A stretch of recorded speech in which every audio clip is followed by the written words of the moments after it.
Hello mga katinig, nandito tayo ngayon sa ating sariling probinsya dito sa may Sultan Kudarat, kung saan ito ang labas ng provincial capital ng Sultan Kudarat, at nakalagay ito ngayon sa bayan ng Isulan, Sultan Kudarat, ang capital town ng nasabing probinsya.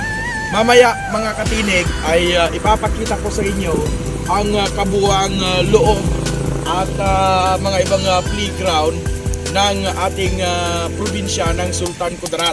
Kaya't antabayanan po ninyo ha, mamaya-maya mga katinig, dahil dahanin natin upang sa ganon maihatid ko naman sa inyo yung mga ibang tinatangkilik. Itong Sultan Kudarat ay may mga tatlong mga malalaki, at ito yung ating pupuntahan mamaya, ang ating kapitulyo ng Sultan Kudarat at ang ating pinakamalaki na parang regional hospital na. Ito yung pinakabago na hospital na kwanpo ng ating probinsya ng Sultan Kudarat. Ipapakita ko rin mamaya sa inyo. At itong hospital natin na ongoing ngayon na malaki rin mga katinig. Kaya't tignan po ninyo mga katinig ang ating video, kabuuan ng video mamaya-maya. Ipapakita ko po sa inyo. Ito yung labas ng ating provincial capital.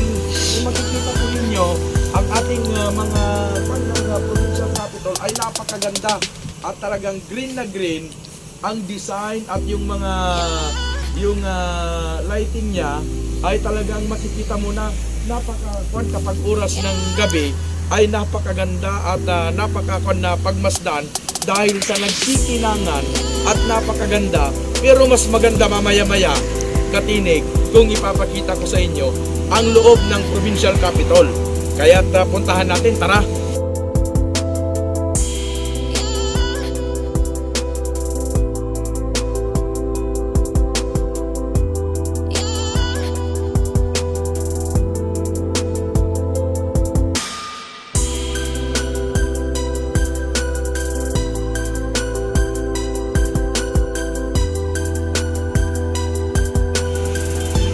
Ito na, yung kanina ipinakita ko ay nasa labas tayo ng provincial capital ng Sultan Kudarat mga katinig. Ngayon, nandito tayo sa loob at itong sa playground ng ating pinakamaganda at dinarayo na provincial capital ng Sultan Kudarat. Itong makikita ninyo na yan, ito kung gaano ay kaganda at kalawak itong sa harapan, at makikita mo yung mga magagandang design ng mga ilaw natin dito sa lalawigan ng Sultan Kudarat. At itong nakikita naman natin dito, ito yung fountain kung saan ay ito ay gumagana pa rin hanggang sa ngayon. Pero kung titignan mo ko, pag kumandar po yan, ay napakaganda nitong fountain na ito mga katinig. Kaya kung titignan natin, palibot po sa ating ng provincial capital ng Sultan Kudarat ay napakaganda. Mayroon tayong makikita doon, kung mapapansin po ninyo, mayroon tayong makikitang cross at moon. Ibig sabihin, dito po sa Sultan Kudarat, although ang provincial governor po natin na si Governor Suharto Teng Tan Mangunadato ay isang Maguindanawon, at hindi mo makikita na ang ating provincial capital, ang design ay talagang makikita mo na kakaiba sa ibang mga provincial capital. At itong provincial capital ng Sultan Kudarat, ito ang isa sa mga pinakamalaki na kapitulyo sa buong Pilipinas. Kaya kung titignan mo, bakit may cross? Anong ibig sabihin ng cross? Kung titignan mo yung design ng ating provincial capital, masasabi mo na talagang para kang nasa ibang bansa like Indonesia, Malaysia, ganyan ang mga design. Pero bakit may cross sa taas? Ano ang ibig sabihin ng cross sa taas? Itong cross na sa natataas ay ito yung simbolo na ang Islam at ang Christian na mga Kristiyano sa Sultan Kudarat. Kasi bakit nasabi kong mga Kristiyano? 100% is nasa 60 or 70% or 80% na nakatira dito sa probinsya ng Sultan Kudarat ay may mga Kristiyano. Kaya bakit may cross? Simbolo ang cross na yan na ang Muslim at ang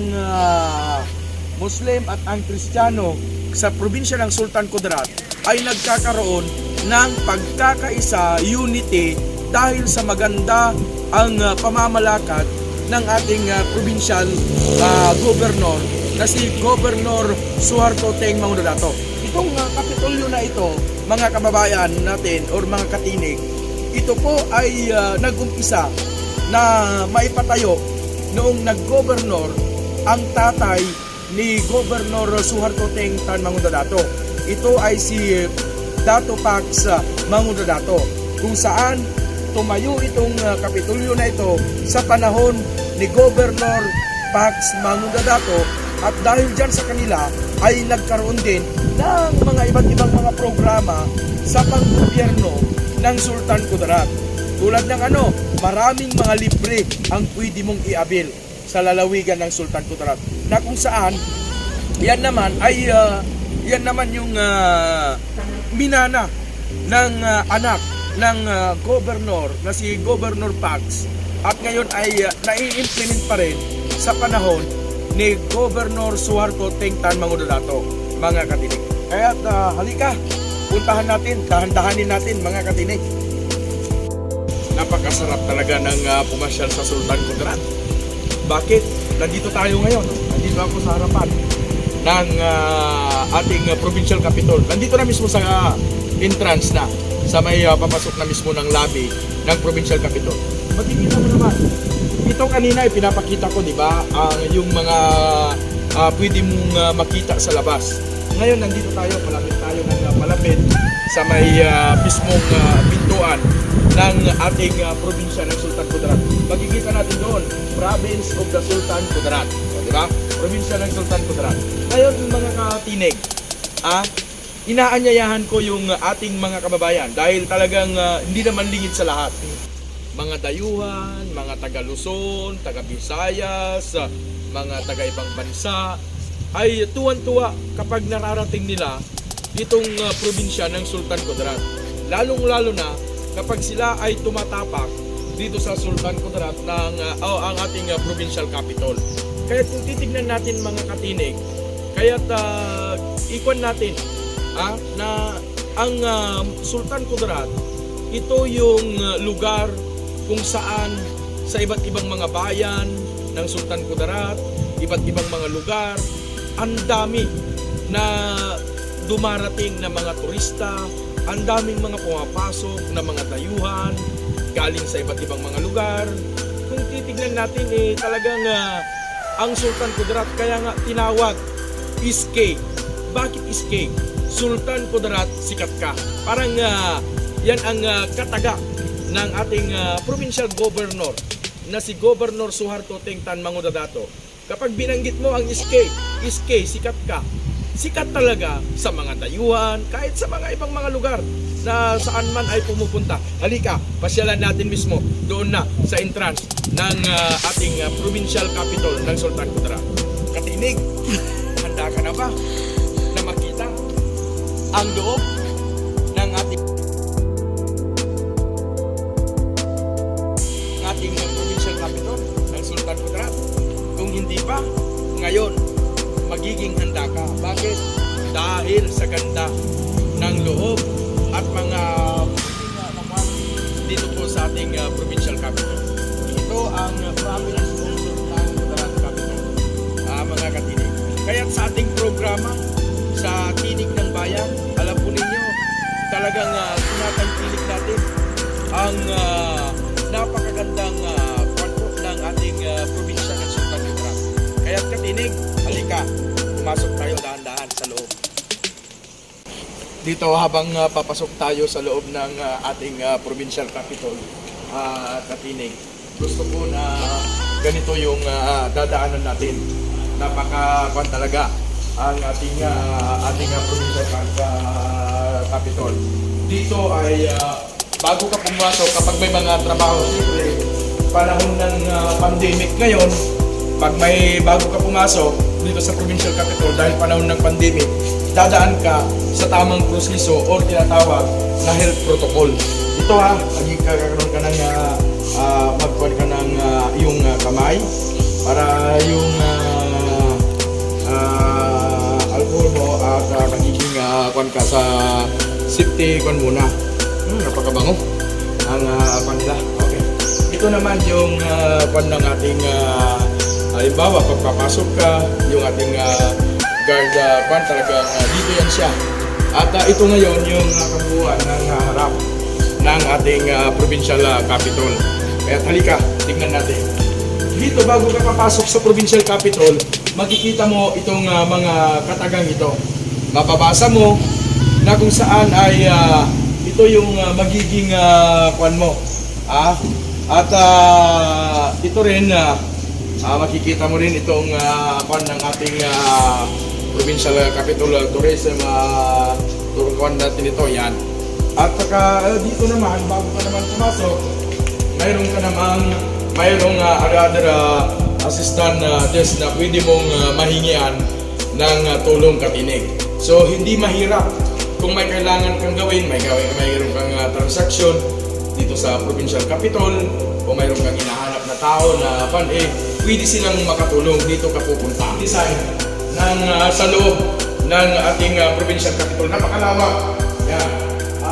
Mayroon silang elevator kung saan ay hindi talaga mahihirapan.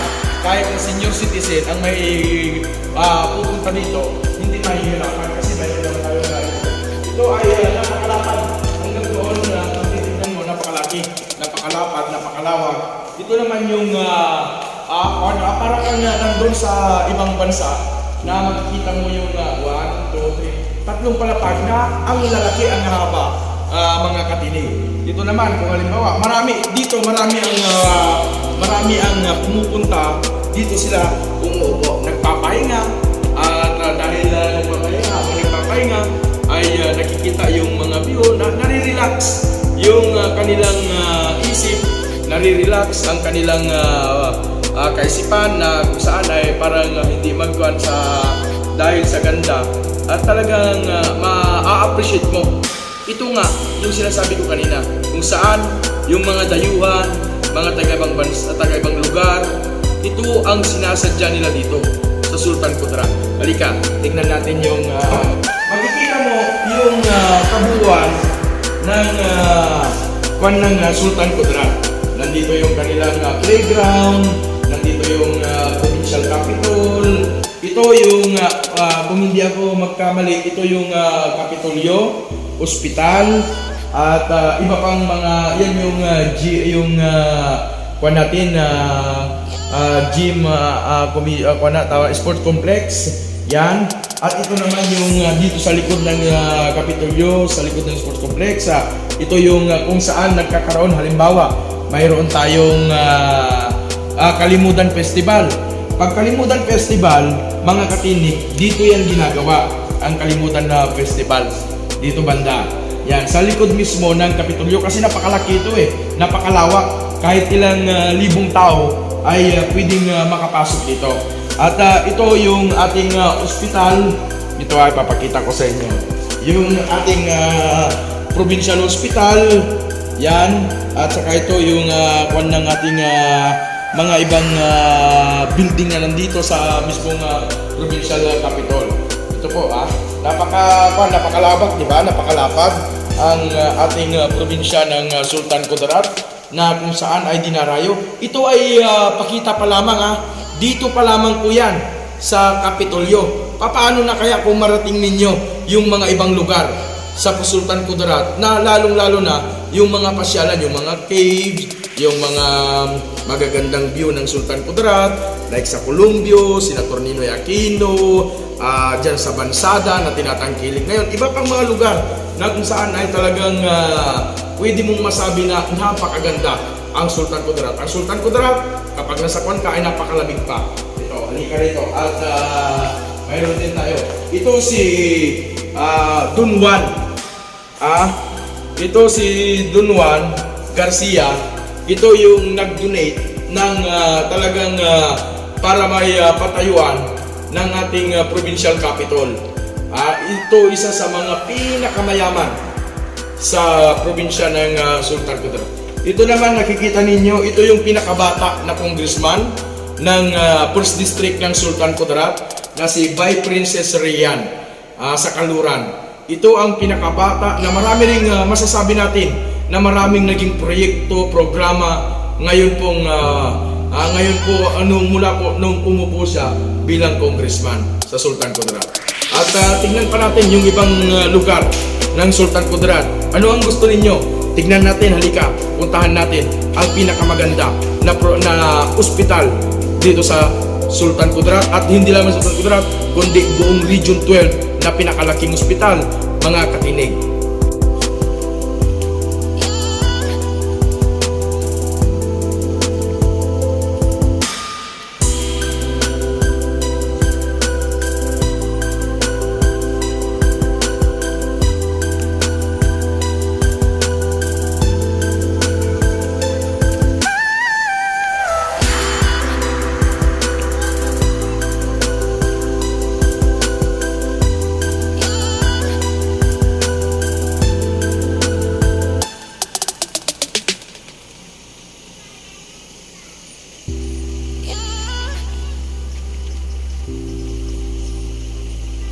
Tayo ngayon at tapos tayo sa provincial capital ng Sultan Kudarat, mga katinig. Gusto ko ring bigyan kayo ng dagdag na kaalaman na isa ngayon. Ito yung tinatawag na plano nilang malapit ng magamit. Ito yung ating bagong provincial hospital. Sa buong lalawigan ng Sultan Kudarat, makikita ng mga tao dito at hindi lamang taga Sultan Kudarat ang nakikita ngayon ng ating provincial hospital. Pati doon sa ibang bayan, ibang lalawigan ay mayroon din pumupunta dito sa probinsya ng Sultan Kudarat upang magpa-ospital. Ngayon, itong bago na building na ito ay napakalapad. Actually, ito ay inaayos pa lamang. Hindi naman tayo pwedeng pumasok sa loob dahil mayroon po namang sarado kasi hindi pa po nga tapos. Pero pinipilit po ito ng ating provincial governor na si Governor Suatoteng Mangudadato kasama ang kanyang papa na si former Governor Pax Mangudadato. Ito po mga kababayan. At tingnan natin, puntahan natin yung ibang porsyon. Yan. Yan nakikita ninyo na yan. Napakaganda ang design. Yan po. Yan design na yan. Ala mansion talaga. Makikita mo talaga na hindi siya ordinaryong ospital dito sa probinsya ng Sultan Kudarat. Kasi sino pa naman mag-aakala na napakaganda? Parang kung nasa abroad ka lang, parang nasa Middle East ka, yung mga bahay sa Middle East, ganito ang design. Kasi dati tayong galing tayo sa Middle East, galing tayo sa bansang Jeddah. Ngayon, nakikita natin, napakaganda. Kung titignan mo, sisilipin mo, napakaganda ang design ng ating provincial hospital ng Sultan Kudarat. Tingnan po ninyo, ang provincial hospital ng Sultan Kudarat. Napakakon, di ba? Provincial hospital ng Sultan Kudarat, napakalaki. Halika, pasyalan natin doon mismo sa tapat ng nasabing hospital, Katinig. Ito na, nandito na tayo sa harapan mismo ng entrance ng provincial hospital na bagong ginagawa. Kung makikita ninyo, nandito pa yung mga gamit nila. Gusto ko lang ipakita para makita ninyo.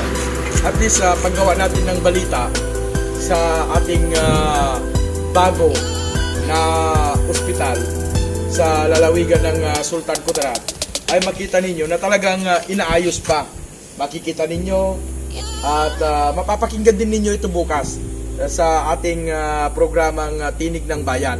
Kaya ipapakita ko rin bukas sa kanila yung ibang puso. Ito po. At makikita ninyo yung may pan ng ating probinsya ng Sultan Kudarat. Sisilipin lang natin. Hindi tayo makakapasok kasi bawal dahil ginagawa pa. Sisilipin lang natin. Pero makikita ninyo, napakaganda ng loob. Napakaganda at talagang mahusay ang pagkagawa. Hindi tinipid sa budget. Hindi tinipid. Bakit? Kasi napakaganda eh. Kung titipirin nila ng budget, hindi ganito kaganda. Dahil ibinuhos ni Governor Suharto Teng Mangudadato at ang kanyang papa ang pondo dito para maayos ng mabuti ang probinsya ospital ng Sultan Kudarat. Ito titignan natin. Ulitin natin tingnan natin. Dito napaka-kwan na side, napakalinis, napakaganda at talagang masasabi mo na ano man lang yung mga ospital na mga private dito sa ospital na ito. At kung titignan natin, ito yung kwan nila, kumbaga para bintana din na sali rin. At makikita mo yung design ng kanilang kalsada.